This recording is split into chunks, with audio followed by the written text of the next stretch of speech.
Hindi, Macy. Hindi ka sasama sa seminar na yon. Nixon, isang araw lang naman yun. Tsaka lahat naman kami pupunta doon. Basta't hindi.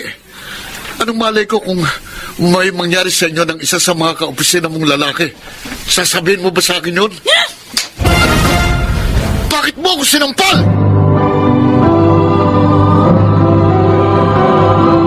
Handog ng DZRH ang tula sa kanyang panahon.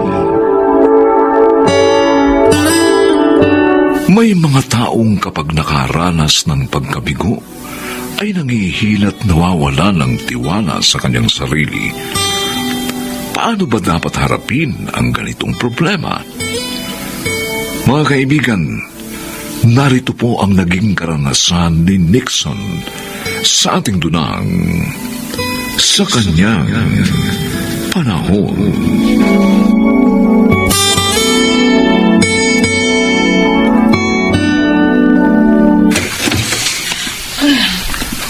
Bakit ngayon ka lang, Macy? Ay, Gabing-gabi na.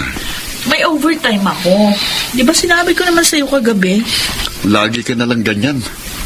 Talagang lagi ako nag-overtime. Para kumasya sa atin yung kita ko. Makabayad sa mga dapat nating bayaran. Ang sabihin mo, umiiwas ka sa mga gawain dito sa bahay.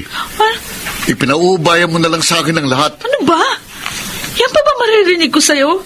Samantalang ako, sub-sub sa pagkayod. Saan na ako naghahanap ka ng trabaho? Hindi ganito magiging buhay natin. Ay! Bakit ka ba nananampal? Totoo naman yung sinabi ko. Dahil sinisisi mo ako sa kalagayan natin ngayon. Hoy, Macy. Sandaling panahon ka palang nagbabanat ng buto. Pero ako, mahabang panahon ako nagbanat ng buto para sa pamilyang ito. Kung naghihirap tayo ngayon, kasalanan nyo ng walang yakong boss na nakinig sa sulsol. Hindi pinahaligaan ang mga hirap ko sa negosyo niya. Kaya inalis na ako. Hindi ko kasalanan yun. Kaya wag mo ko susumbatan. Naintindihan mo?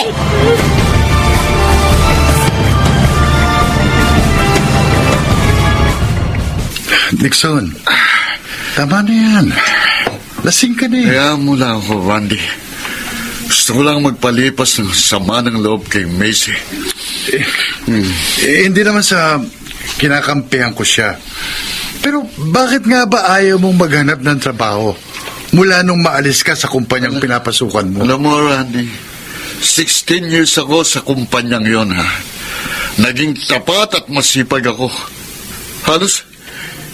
Tapos, alam mo ba, bigla akong inalis dahil sa sulsol ng kamag-anak ng boss ko. Napakasakit sa akin noon. Sana noon pa nangyari to. Nung bata pa ako, para may tatanggap pa sa akin. Hindi katulad ngayon. May edad na ako. Nixon, Ang hirap. hindi dapat ganyan ang attitude. Hirap pumanap ng trabaho ngayon. Lumaban ka sa pagsupok. Huwag kang sumuko. Alalahanin mo, may pamilya kang umaasa sa'yo.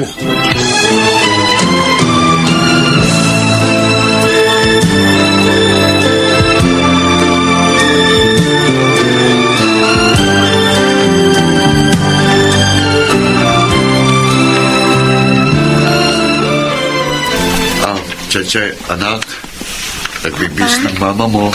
Mukhang aalis siya. Sabi po niya, Papa, maghuhulag daw po siya ng perang ipapadala para kay Lolo Tonyo.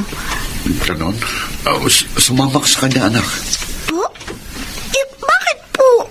Para pagdating nyo, sabihin mo sa akin kung ano mga ginawa niya at kung may lalaki ba siyang kausap. Ha? Lalaki po, Papa? Cheche, anak. Sige na. Magbihis ka. Sasama kita. Mama? Tuloy para makapamasyal ka. Sige na. Okay Magbihis ka po. na. Okay. Macy, Bakit ka naman ganyan, Nixon? Nagtatanim ka ng masama sa isip ng anak natin. Nagtatrabaho ko ng gusto para mabuhay tayo. At saka wala akong ginagawang masama. Huwag mo naman akong siraan sa bata. kasi At huwag mo rin pag-isipan ang hindi maganda yung pagtulong sa magulang ko.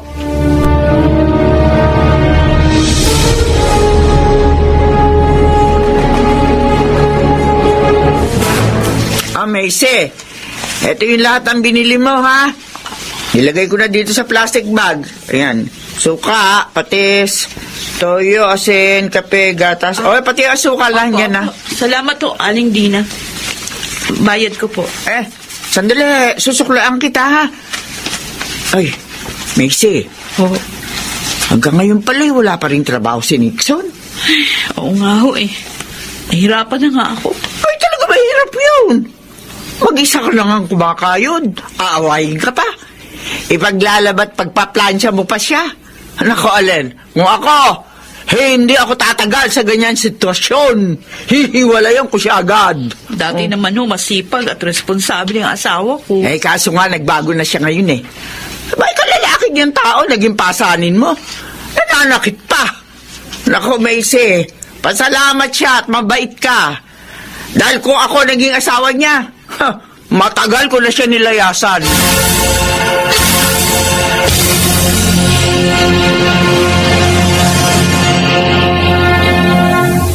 Hindi, Macy. Hindi ka sasama sa seminar na yon. Ano ba, Nixon? Isang araw lang naman yun. At saka lahat kami pupunta doon. Basta hindi. Anong malay ko kung may mangyari sa inyo ng isa sa mga kaopisina mong lalaki? Sasabihin mo ba sa akin yun?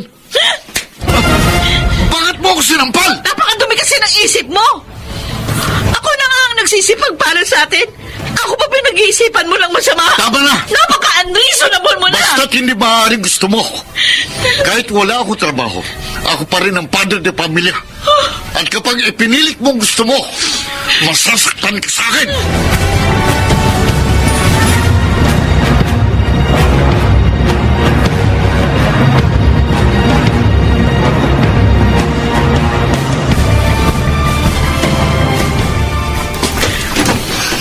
Hello po, Lolo Tonyo. Medje, Cheche. Tay, iniwan na po namin si Nixon. Ay, naka, hindi rin pala nalutas sa maayos na paraan ang inyong problema. Nag-away po uli si na Mama at Papa. Ayaw ko nga po sanang umalis dun eh. Pero si Mama, gusto na po. Anak, bibigyan lang natin ng space ang papa mo para makapag-isip at muling bumangon. Tama ang mama mo po. At huwag kang mag-alala. Kapag maliwanag na uli ang isipan niya, ako mismo ang magbabalik sa inyo sa papa mo.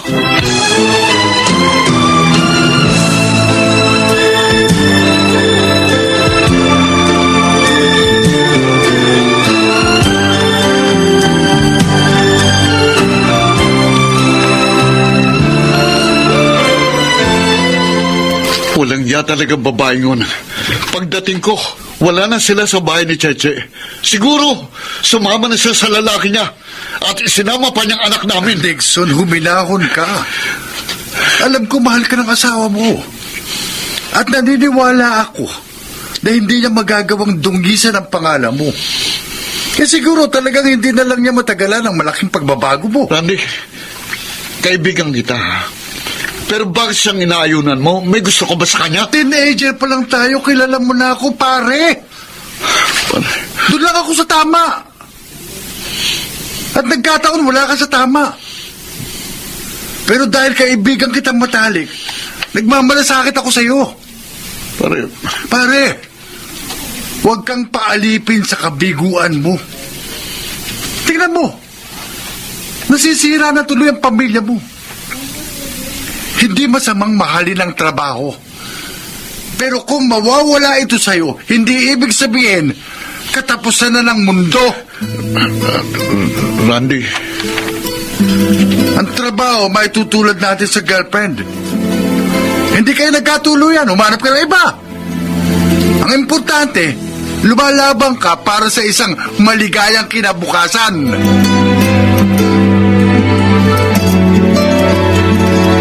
hindi ko makalimutan ang mga sinabi ni Randy. Marami na nga ako nagawang pagkukulang sa aking pamilya. Lalo na kay Macy. Sinaktan ko siya. Ipinapasa ng responsibilidad na dapat ay sa akin. Pinaghihinalaan ko pa ng masama. Pati ang pagtulong niya kay Tatay Tonyo, pinag-isipan ko ng hindi maganda. Nakakahiya ako. Hindi ko dapat hinayaang talunin ako ng selos at insecurity ko. Hindi dapat.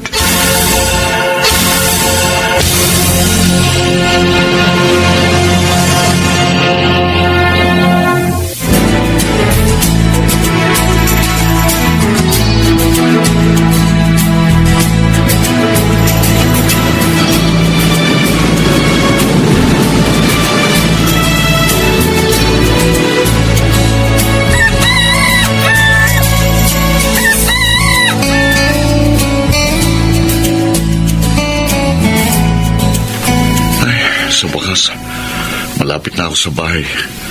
Makapagpapahinga na rin. Nakakapagod din ang laging mag-overtime. Pero kailangan kong gawin para mabilis na makaipon nang masundo ko ng aking mag-ina. Dixon! Hoy, Randy! Ay, kumusta? Papa, ilang buwan din tayong hindi nagkita. Huli natin pag-uusap nung iniwan ako ni Macy. Oo. Balita ko may trabaho ka na. Oo, pare. Ilang buwan na rin. Panahinga ang kayod ko para makaipon ng gusto nang maibalik ko na rito ang aking mag-ina. Natutuwa ako, pare. At nagbalik ka na sa dating ikaw. Randy, salamat sa mga payo mo. Oh, ayos lang yun. Ay, may gusto nga pala akong sabihin sa'yo. Baka gusto mong sumama sa akin. Saan? Sa Japan. Japan? Oo. Nangangailangan na ilang tauhan ng bayaw kong Hapones sa kanyang pabrika ng mga gamot. Maganda kita, pare. At madali rin tayong makakauwi dito upang magbakasyon. O ano? Sama ka?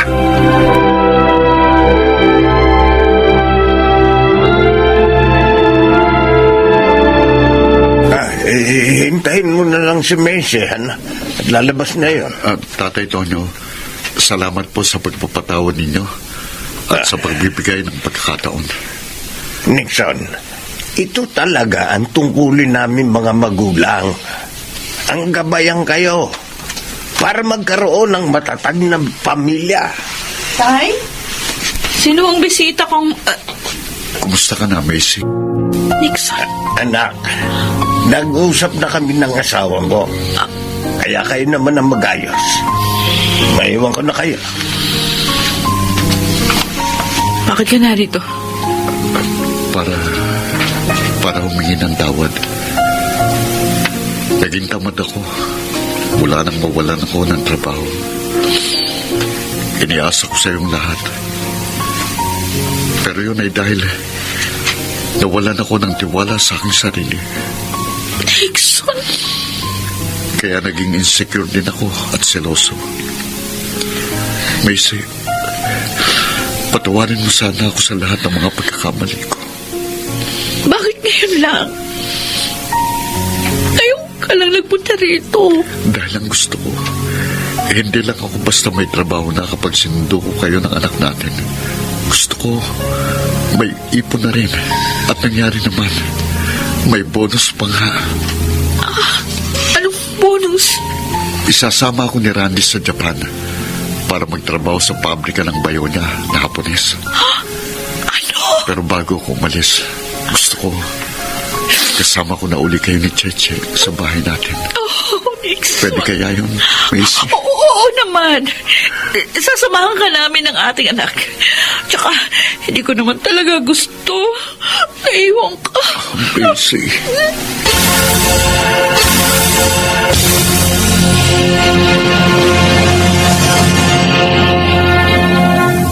Walang nabuhay sa mundo na hindi nakaranas ng pagkabigo. Kaya marapat lamang na ito'y matatag na harapin upang ang kanyang tulong ay kamtin pa rin sa kanyang panahon.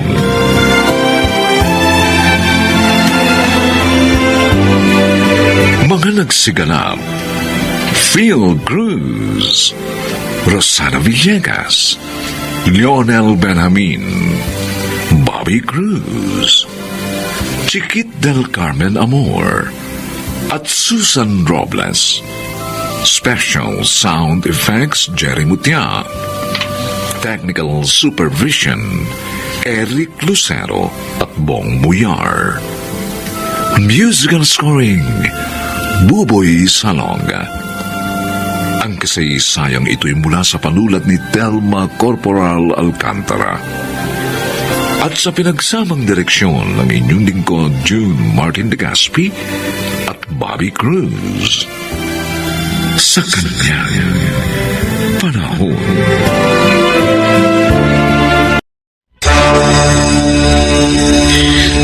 Bakit pa kasi pinanganak akong mahirap?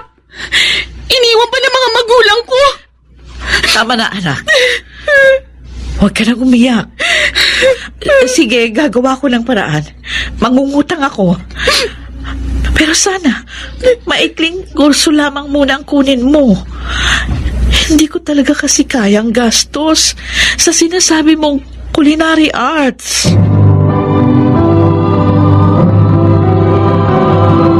Handog ng DZRH ang tula sa kanyang panahon.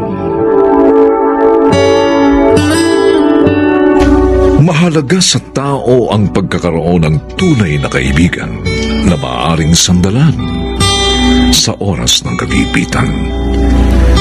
Mga kaibigan, narito ang naging karanasan ni Nelda sa ating dulang sa kanyang panahon.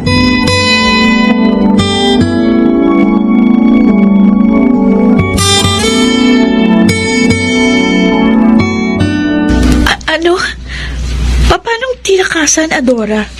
Sumama na siya sa kanyang ina, paalis ng bansa. Kahit alam niya nang nagdadalang tao ako. Oh, Diyos ko. Napakatanga ko. Dahil nagmahal at nagtiwala ako sa isang lalaking manluloko. Kaya eto ako ngayon. Buntis. Pero walang asawa. Isang dalagang ina. O siya, tama na. Baka mamaya kung mapano pa kayo niyang dinadala mo. Huwag ka mag-alala. Kakausapin ko si Itay para dumito ka na sa amin.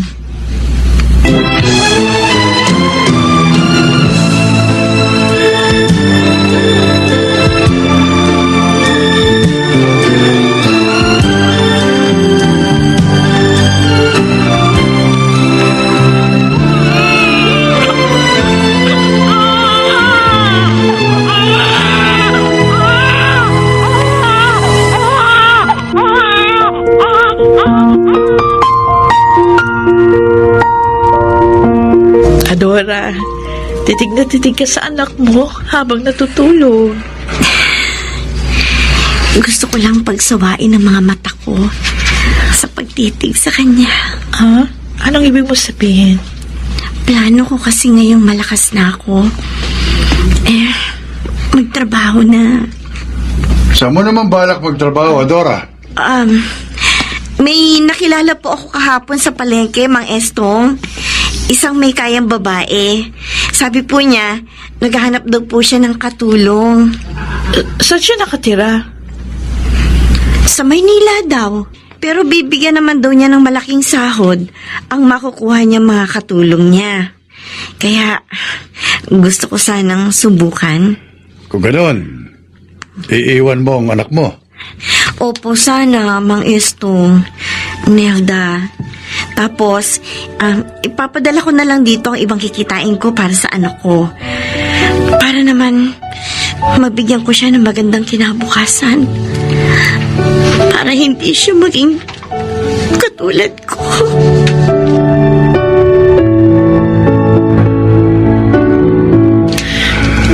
Sa isang linggo, pasok ka na. Papasok na sa grade 1 si Dali. Oo nga po, Itay. Ang bilis ng panahon.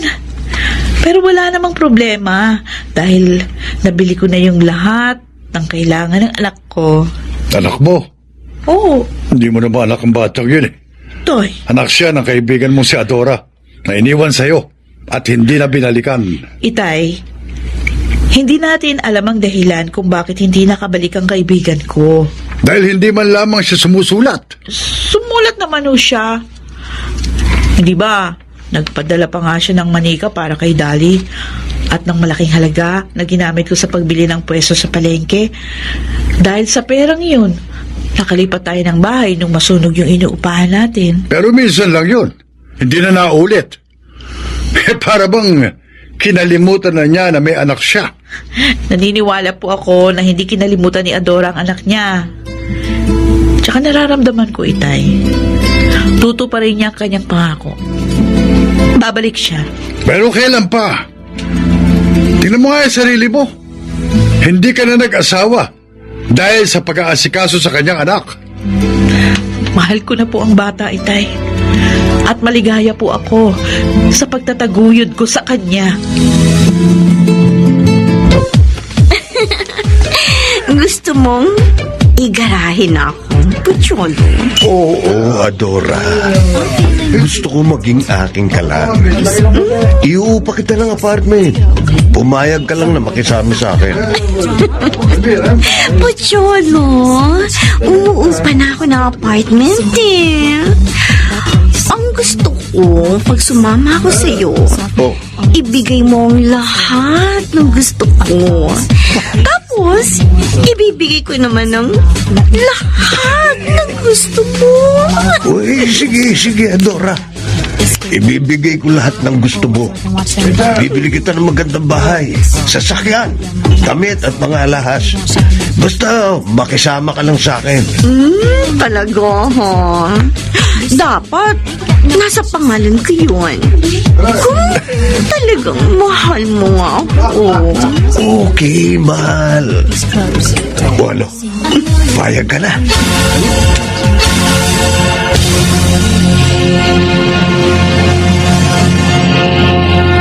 Iyon ang gusto kong sabihin sa'yo, anak.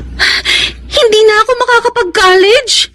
Pero nay naman, magaganda naman ang grades ko ah. Anak, pasensya na. Mahina na kasi ang kita ko sa palengke. Tapos, pinagamot ko rin yung lolo estong mo. Kaya Ano ba yan? naubos ang aking ipon.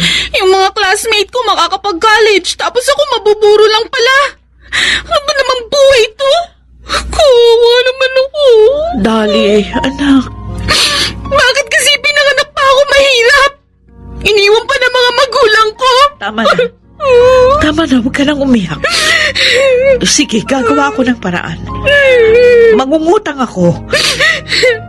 Pero sana, maikling kurso na lang muna ang kunin mo, ha? Hindi ko kasi talaga kaya ang gastos sa sinasabi mong culinary arts.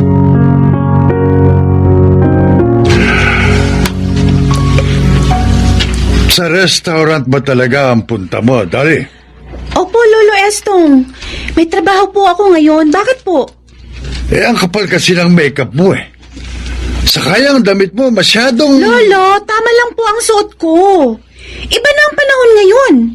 Ang mga makaluma, naiiwan sa pansitan. Diyan na nga kayo. Bakit ka ganyan, Dali? Napakasuplada mo. Gusto ko tuloy pang hinayangan na pinalaki ka ng anak ko.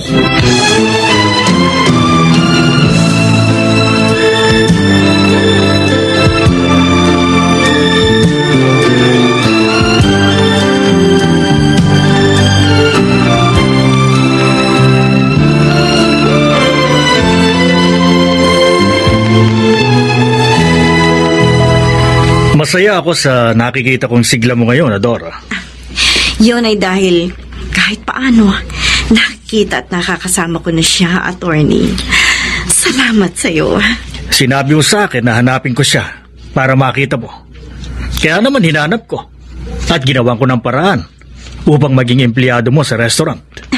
Kaya nga labis ang pagpapasalamat ko sa'yo, attorney. Alam mo, mahusay siya. Matalino. Mabuti naman.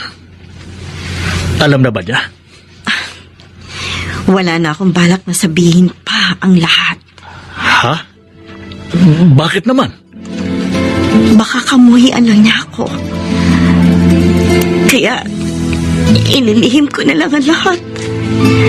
Hanggang sa huli. Tawag niyo raw po ako, ma'am. Oo, Iha. Dahil may maganda akong balita sa'yo. Ano po yun, ma'am?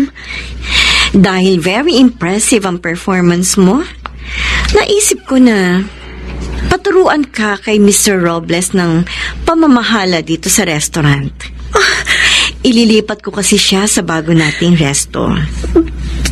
Totoo po, ma'am. Totoo po bang sinasabi niyo? Bakit naman ako magbibiro? Ayaw mo ba? Ay, gusto po. Gusto ko po, ma'am. Maraming salamat po. Ang bait-bait niyo.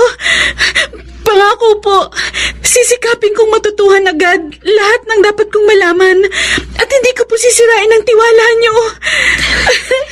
Maraming salamat, anak. Anak? Oo. Alam mo kasi, nakikita ko sa'yo ang nawawala kong anak. Siguro, kasing edad mo na rin siya ngayon.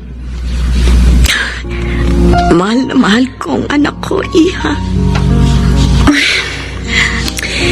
Baliktad po pala tayo, ma'am. Ako po, tunay kong ina naman ang nawawala. Iniwan niya ako sa best friend niya at hindi na binalikan. Huwag na nga siyang pag-usapan natin. Maraming salamat po ulit sa tiwala niyo, ma'am.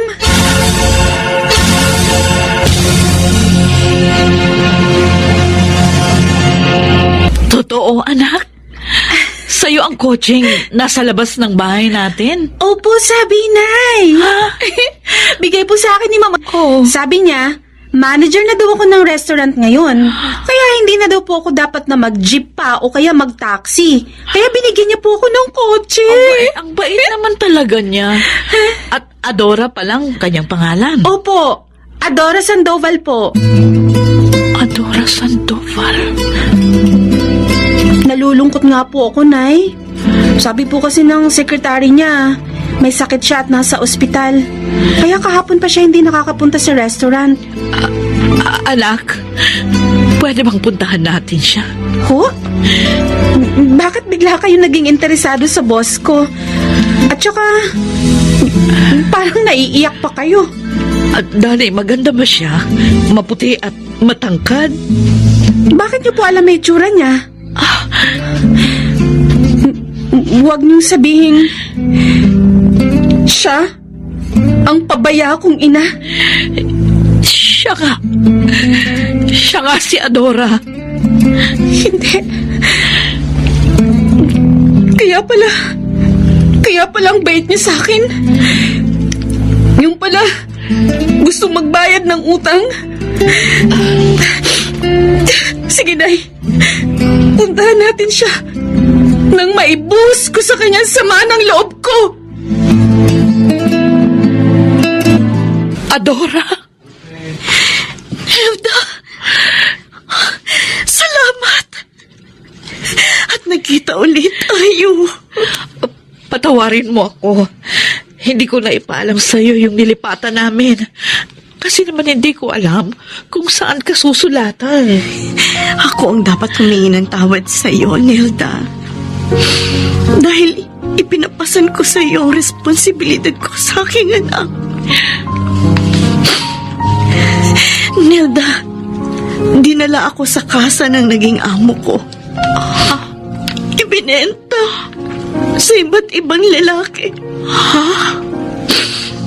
Hanggang sa may mayamang nagkagusto sa akin. At inilabas ako doon.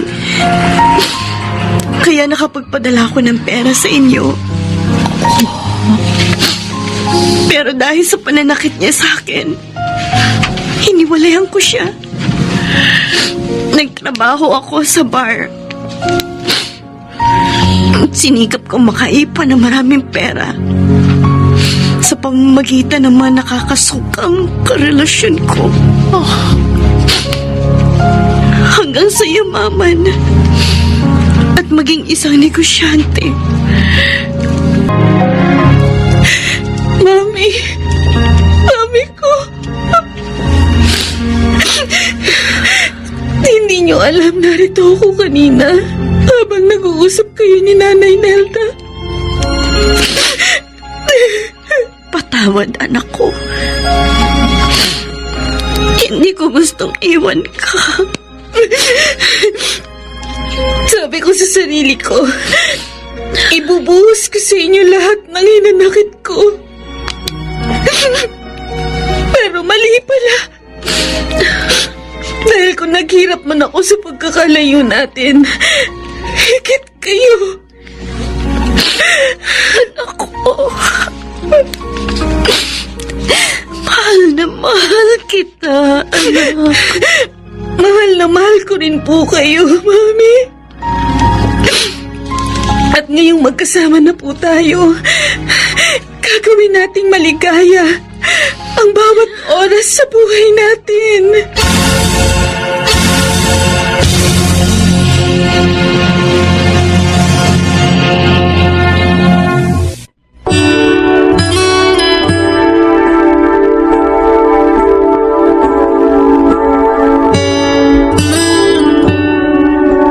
Maikli man ang panahon na pinagsamahan, kung puno naman ng kaligayahan, ito'y isang magandang alaala pa rin sa kanyang panahon.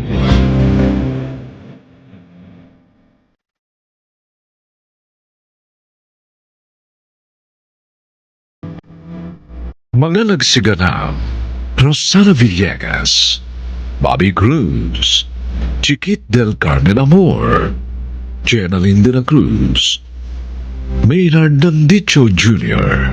at Lionel Benjamin. Special Sound Effects Jerry Mutia. Technical Supervision Eric Lucero at Bong Muyar. Musical Scoring Buboy Sanolgan. Ang kasaysayang ito ay mula sa panulat ni Telma Corporal Alcantara at sa pinagsamang direksyon ng inyong lingkod June Martin Legaspi at Bobby Cruz sa kanyang panahon.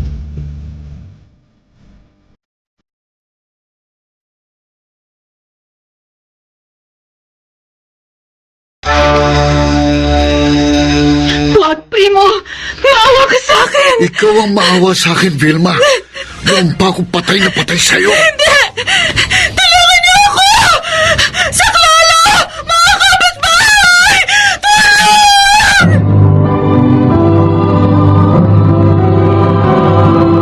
Handog ng DZRH ang dula sa kanyang panahon. Hindi madali ang maging isang guro. Sila ang nagiging pangalawang magulang sa paaralan ng mga kabataan. Mga kaibigan, narito po ang naging karanasan ni Vilma sa ating dulang sa kanyang panahon.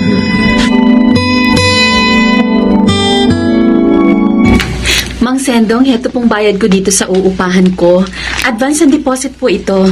Oh, salamat, Vilma. Oh, siya. Maiwan ko na kayo nitong kaibigan mo, ha? Sige ho. Sige ho. Kung may kailangan ka, tawagin mo lang ako sa bahay namin, ha? Opo. O ano? Okay na ba talaga sa'yo ang kwartong ito, Vilma? Oo naman, Rizel. Buti nga may sariling banyo at lababo dito sa kwarto, oh. Solo ko pa, hindi na ako lalabas para magbanyo. At mura pa ka mong upa. Di tulad dun sa dati mong tinitiran. Mahal, pati tubig at kuryente. Sinabi mo pa. Kaya lang alam mo, mukhang type ka nung anak nung kasera mo. Ano? Oo. Oh, ikaw talaga. Kasi ang lagkit ng titig sa'yo. Mukhang siyang magiging una mong manliligaw dito.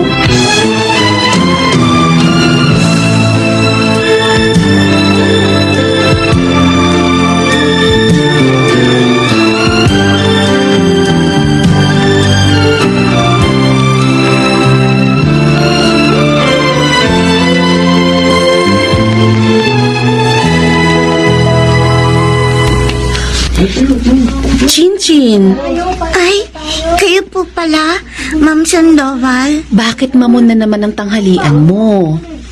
Huwag mo sabihin hindi na naman nakapagluto ang yaya mo. Opo, ma'am. Tinanghali po uli ng gising eh. Pero mali na laging ganyan ang lunch mo. Dapat nga masustansya ang kinakain mo. Kaya dapat sabihin mo sa daddy mo ang ginagawa ng yaya mo. Para pagsabihan niya yun. Kasi po, baka po kurutin at tingutin po ako ni Yaya pag nagsabi po ako kay Daddy. Ha? Bakit? Ginagawa ba niya yun sa'yo? Opo, ma'am. Pag hindi ko po siya tinulungan sa mga gawain sa bahay. At pinagtatrabaho ka pa niya? Opo. Hindi tama ito. Sobra na yung yaya mo. Maraming salamat sa concern mo, Ma'am Vilma. Sir, mahal ko po ang profesyon ko at ang mga estudyante ko. Kaya mahalaga sa akin ang kanilang kapakanan. Ang totoo, hindi ko alam na ganito ang ginagawa ng babaeng yung sa anak ko. Kasi kapag nasa bahay ako, mabait naman siya sa bata. Maasikaso. Nagkukunwari siya kung ganun, Sir Marvin. Marvin na lang, Ma'am. Para maging komportable tayo sa isa't isa. At Vilma naman ang itawag ko sa'yo. Okay ba? Okay, Marvin. As I've said, nagkukunwari lang ang babaeng yun. Dahil nagagawa niyang saktan, pagtrabahuhin at pakainin ng hindi tama si Chinchin pag sila na lang dalawa. Makikita sa akin ng babaeng yun. Paalisin ko na siya sa bahay. Baby, I'm sorry ha. Hindi ko alam. Salbahe parang nakuha kong yaya mo. Don't say sorry, Daddy. It's not your fault. Salamat sa pangunawa mo, anak. Mabuti na lang. Sinabi sa akin ni Vilma ang lahat. Mabait po talaga si Ma'am, Daddy. Minsan nga po, pag nakita niyang mamo ng lunch ko, binibigyan niya ako ng baon niya. Talaga? Yes, Daddy. Dapat pala talaga. Pasalamatan ko siya.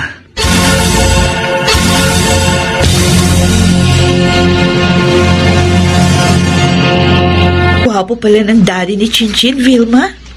Mayaman, ha? Kaya lang wala ng asawa. Kasi nga, namatay ang misis niya sa pagsilang kay Chinchin. Kawawa naman ang batang yun. Hindi niya naramdaman ang pagmamahal ng isang ina.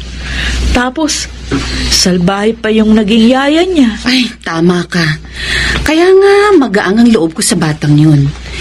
Dahil naaawa ko sa kanya, bukod pa sa mabait at matalinong bata. Uy. Yung anak nung kasera mo, ayun o. Ha? Mukhang inaabangan ka. Parang lasing. Hi, Vilma. Pauwi na ba kayo? Oo, Primo. Ganon. Sige. Ingat sa paglakad, ha? At saka minsan, dadalawin kita sa bahay mo. Sasamahan kita doon, ha?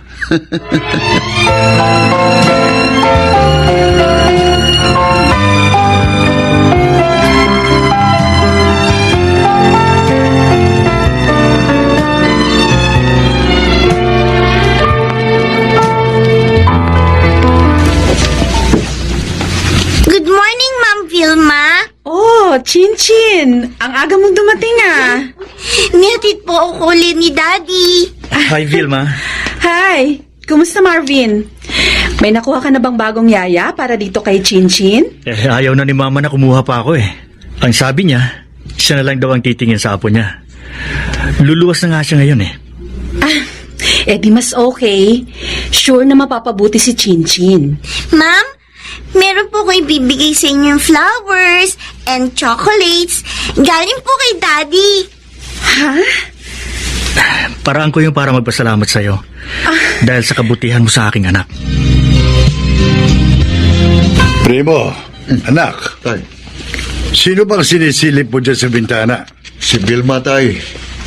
May bisita siyang mayamang lalaki. At may kasamang batang babae. Naliligaw kaya sa kanyang lalaki yun? May dalang regalo eh. Wala namang masama kung manligaw man. Dahil dalaga naman si Vilma at isa pang teacher. Gusto ko si Vilma. Ayoko mapunta siya sa iba. Primo, hindi ka papatulan nun, anak. Kasi, bukod sa hindi mo tinapos ang pag-aaral mo, lasenggo ka pa. Tay naman. Makinig ka, ha? Kung gusto mong may matinong babaeng pumatol sa'yo, magpakatino ka rin. At huwag puro alak ang inaatupag mo.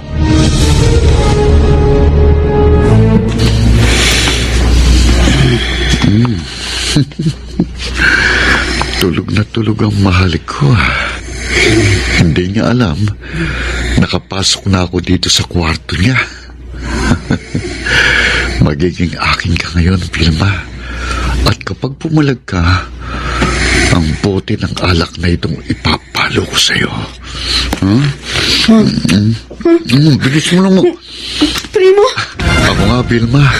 Oh, di ba sabi ko sa'yo noon, dadalawin kita minsan dito?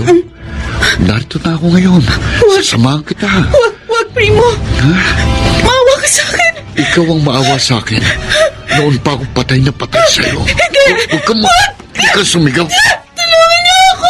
Vilma! Sa Clara! Mga kapitbahay ko lahat! Tumahimik! Tumahimik ka! Tulong!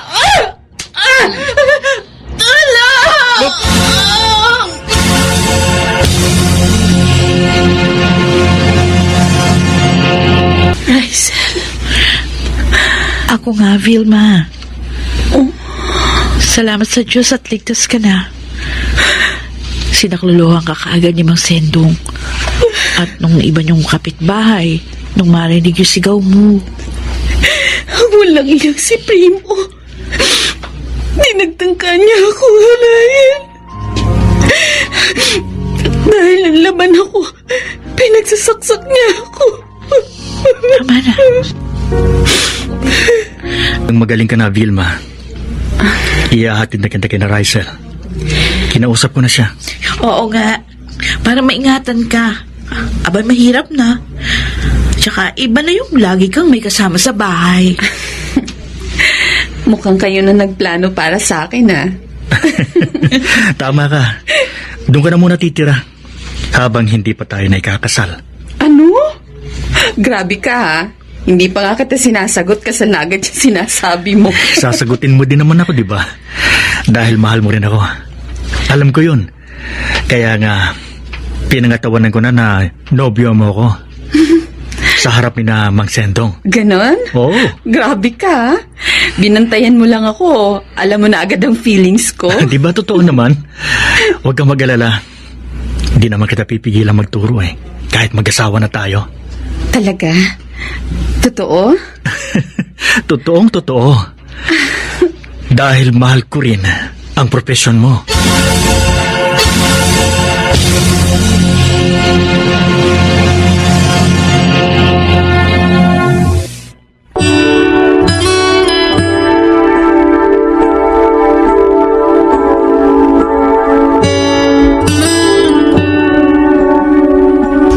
Hindi nalilimot ng Diyos ang kabutihan ng tao.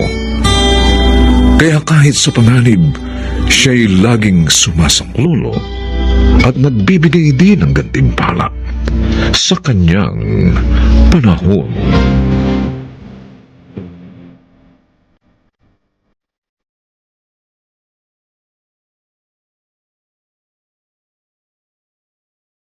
Mga nagsiganap, Jenaline de la Cruz, Maynard Landicho Jr., Chiquit del Carmel Amor, Rosana Villegas, Bobby Cruz, at Phil Cruz.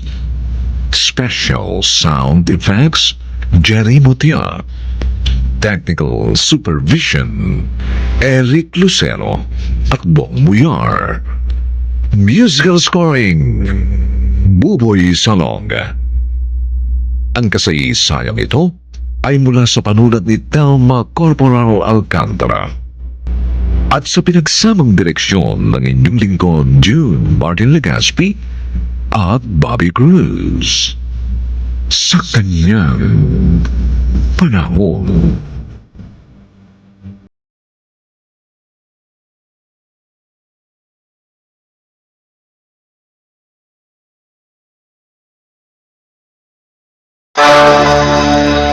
Ibang klase ka talaga. Ang galing mo maghukay ng ginto. Isa kang professional gold digger. Oo naman, ano? Pwede rin kayang kariri ng pagiging gold digger. At kung maghuhukay din lang ako, Ay di lalaliman ko na.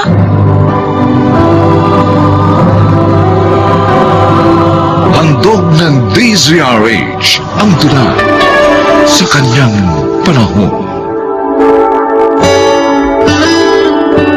Ano nga ba ang tunay na sukatan ng kaligayahan?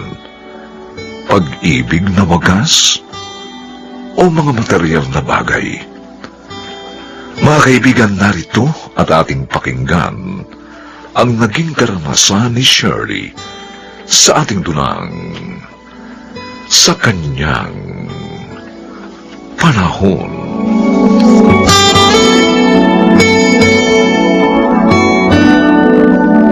Tristan, bakit mo matamlay ka? May problema ba? Meron. Bakit ano yun? Tuwing namamasyal tayo rito sa mall, lagi akong kinakabahan. Ganun talaga. Para ka namang hindi sanay. Ayun na, doon tayo sa bandaron. Naku po, sinasabi ko na nga, be. Ano ba? Bakit ka napahinto at nagkakamot ka pa ng ulo?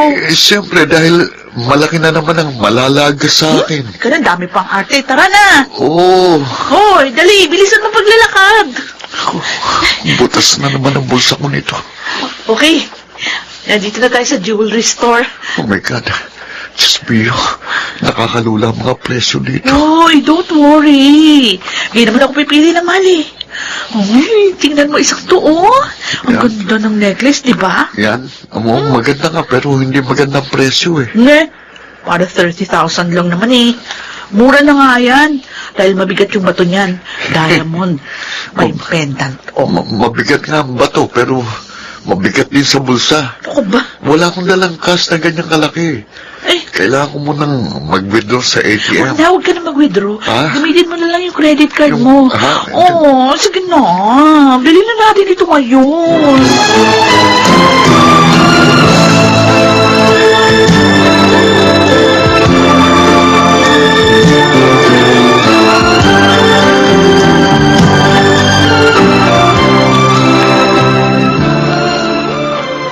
Wow! Ang ganda naman ng necklace mo!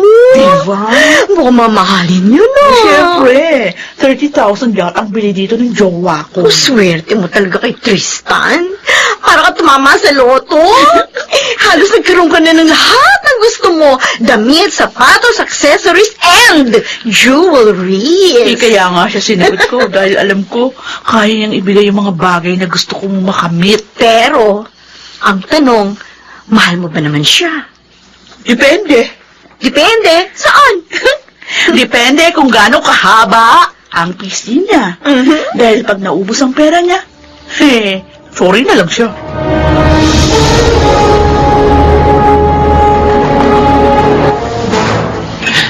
Pare, kamusta na ang girlfriend mong Bill mo ko?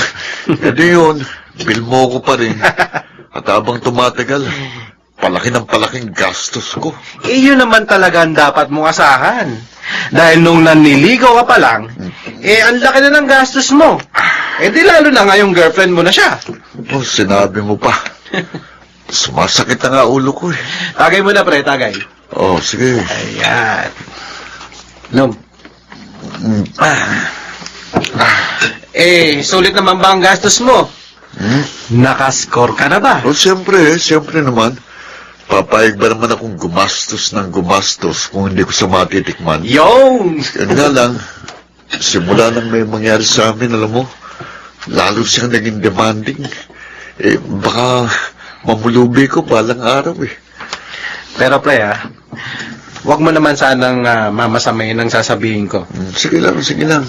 Alam mo, hindi kasi magkasinta ng tingin ko sa relasyon nyo. Ha?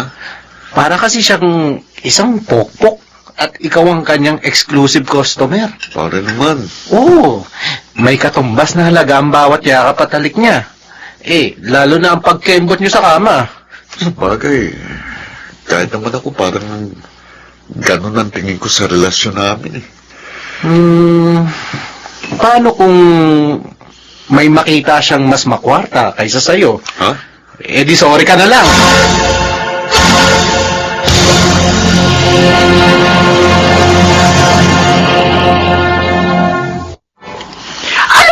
pipintayin sa'yo ng babaeng yon. Ganun na lang pagka humaling mo sa kanya.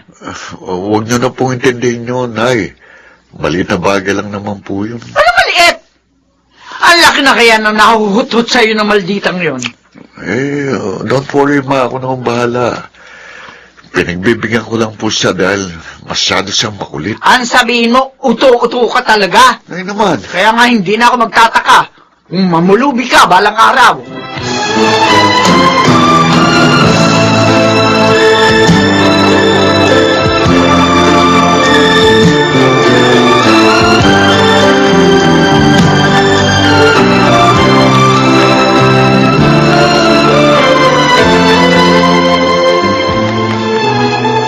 Hoy, Waldo, kumusta ka na? Tagal mo na wala, Nalibang kasi ako sa Europe, pero Wow. namiss ko ang Pilipinas, kaya eto, magbabakasyon ako rito ng 2 months. Namiss mo ang Pilipinas? Pero ako, di mo ba ako na-miss? Uy, kaya nga ikaw ang una kong pinuntahan eh. I missed you so much. Kumusta ka na? May boyfriend ka na ba? Meron na eh. Ganun ba? Sayang naman. Pwede mo ba akong maging kabit? Oh, madali akong kausap. If the price is right, why not?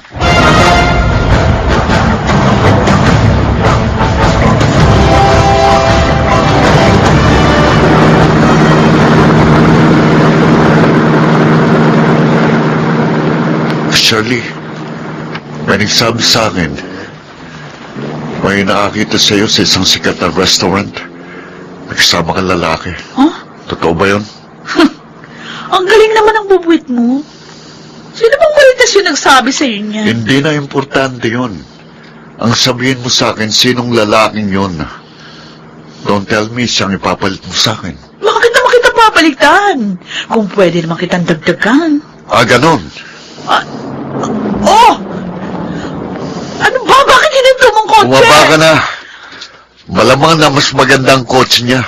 Kaya doon ka na sumakay. O baka naman, nasakyan ka na niya. Okay, fine. Sige, goodbye and good luck.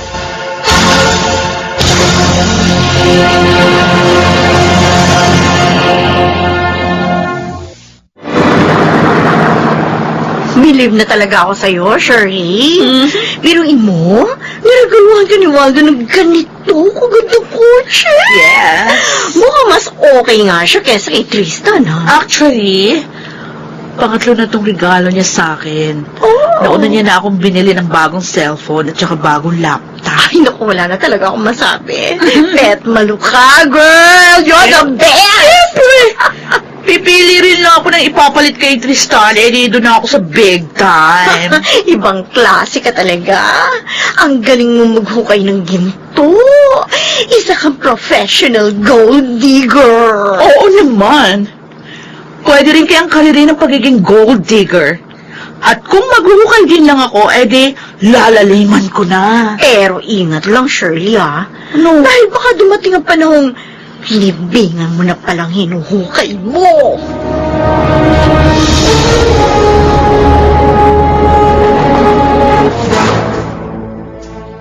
Ano?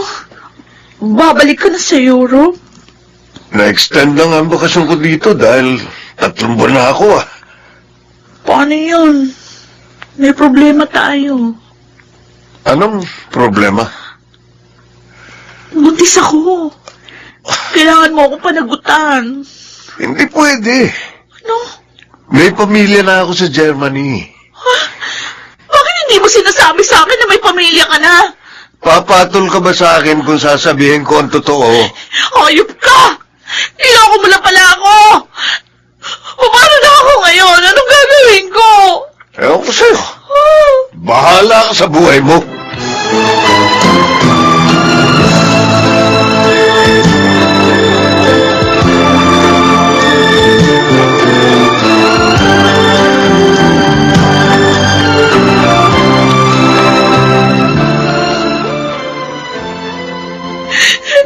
Yan na nga ba ang sinasabi ko eh. Naisahan ka na ng kulokoy na yun. Alam mo, Elma, tama ako. Mukhang nakarma na ako. Sabihin na lang nating Ilang material na bagay ang naging kapalit ng panluloko niya. Yun nga, isa ko pang problema. May notice na sa akin yung car dealer. Ha? Hindi pala kasya pagkabili ni Waldo doon sa kotse na yun. Hulugan. Naku, at dahil wala akong pambayad monthly, siguradong mahahatak din sa akin yung kotse. Ay, nako! Minamalas ka talaga. Or, should I say, sinisingil ka ng tadhana sa iyong pagiging materialistic. Ewan ko, Elma. Hindi ko talaga alam kung anong gagawin ko ngayon. Alam mo, walang ibang makakatulong sa'yo kundi sarili mo at ang pamilya mo. Sana, Shirley, magsilbing aral sa'yo ang pangyayaring ito.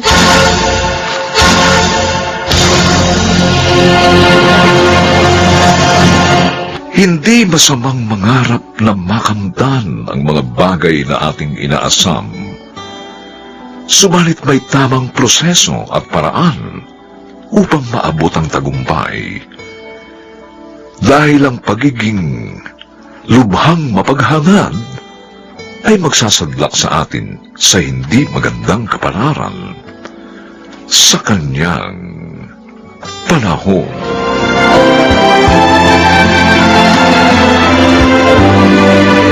Mga nagsiganap: Rosana Villegas, Phil Cruz, Chiquit del Carmen Amor, Susan Robles, Lionel Benjamin, at James Quaton. Special Sound Effects Jerry Mutia. Technical Supervision Eric Lucero at Bong Muyar. Musical Scoring Buboy Salong. Ang kasaysayang ito'y mula sa panulat ni Toti Sandoval. At sa pinagsamang direksyon ng inyong lingkod, June Martin Legaspi at Bobby Cruz. Sa kanyang panahon.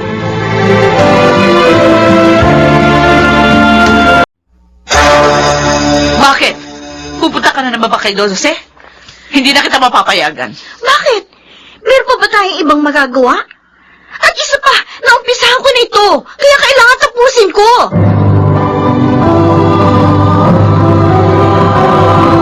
Handog ng DZRH ang tula sa kanyang panahon. Ang tao raw na nagigipit kahit sa patalim ay kumakapit. Isang desperadong hakbang upang malutas ang matinding suliranin. Subalit ito nga ba ang tamang gawin upang malagpasan ang isang mabigat na pagsubok? Mga kaibigan, narito at ating pakinggan ang naging karanasan ni Magda sa ating dulang sa kanyang panahon.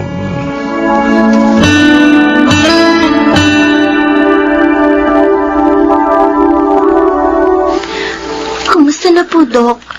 Ano pong lagay ni Inay?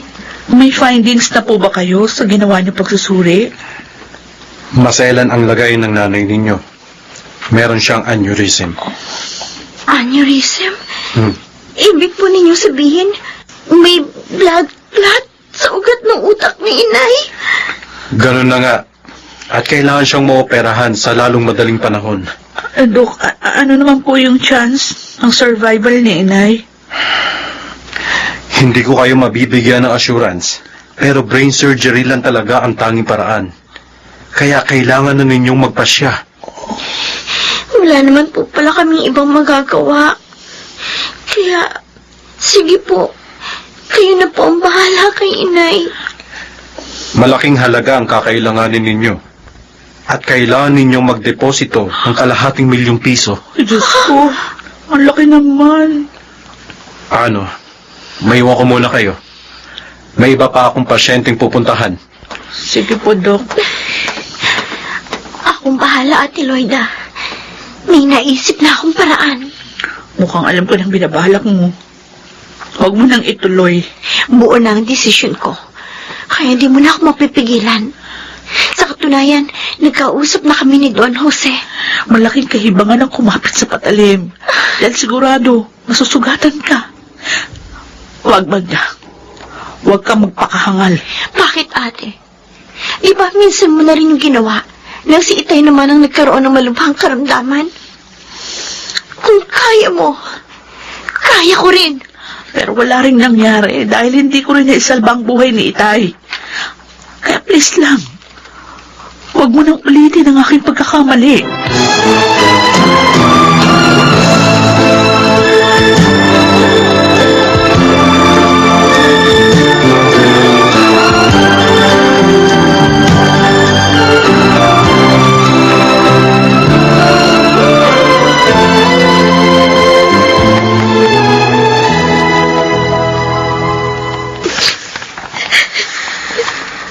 Huwag ka nang umiyak.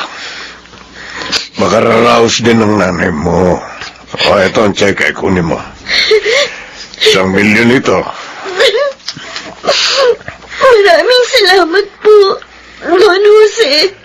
Pag kinulang yan, huwag ka mag-aatubiling bumalik dito. Malaki na po ito. Sana po hindi na ito kulangin. Sandali lang at tatawagin ko ang driver ko. Pahatid kita sa ospital.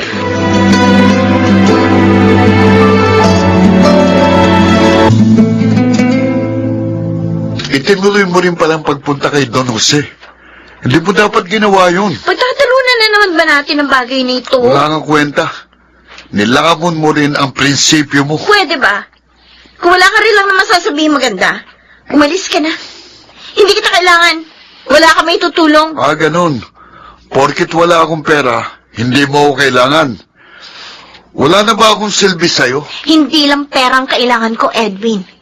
Kailangan ko rin ng moral support. Yan ang nga lang ang pwede mo ibigay sa akin, pero anong ginagawa mo? Sa halip na palakasin mo ang loob ko, lalo mo lang ako ibinabaon at tinatapakan. At kasalanan ko pa ngayon. Ikaw ang nagbaon ng sarili mo sa putik, kaya wag mo akong sisihin. Alam ko ang ginagawa ko. At kaya ko itong panindigan. Gagawin ko ang lahat alang kay inay. At sa palagay mo ba, matutuwang nanay mo kapag nalaman niyang galing sa putika ng perang ginamit sa pampa-offer sa kanya? Wala kang alam sa tunay na sitwasyon. Kaya wag mo akong huhusgahan.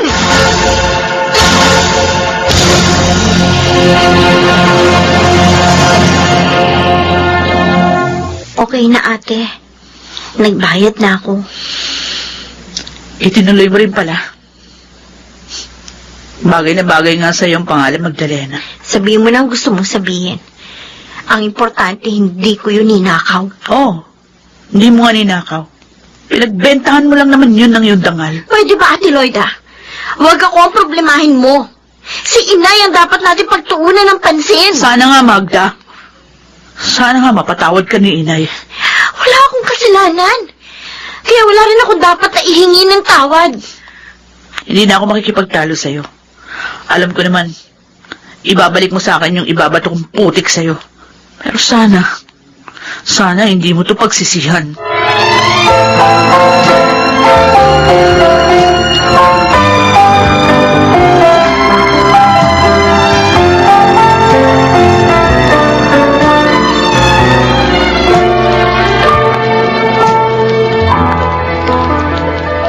Salamat sa Diyos. At nakarecover na po kayo, Inay. Normal na po uli ang inyong kondisyon. Maraming salamat sa iyo, anak. At ganon din kay Don Jose. Oo nga, Magda. Maraming salamat. At patawarin mo rin ako kung nag-isip ako ng hindi maganda. Ako rin, Magda. Patawarin mo ako dahil hinusgahan kita. Kalimutan na natin yon. At kung mayroon man dapat na pasalamatan, yun ay walang iba kundi si Lord. Dahil ginawa niyang kasangkapan si Don Jose at ang mga doktor para gumaling si Inay. Kaya purihin natin siya sa kanyang pag-ibig at kadakilaan.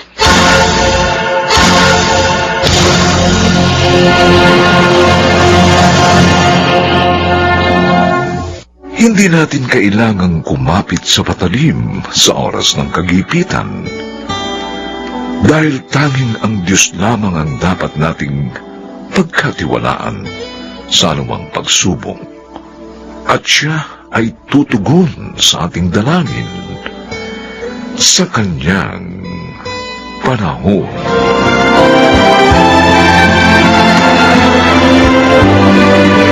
Mga nagsiganap: Rosana Villegas, Phil Cruz, Lionel Benjamin, Chiquit del Carmen Amor, Susan Robles at James Quaton.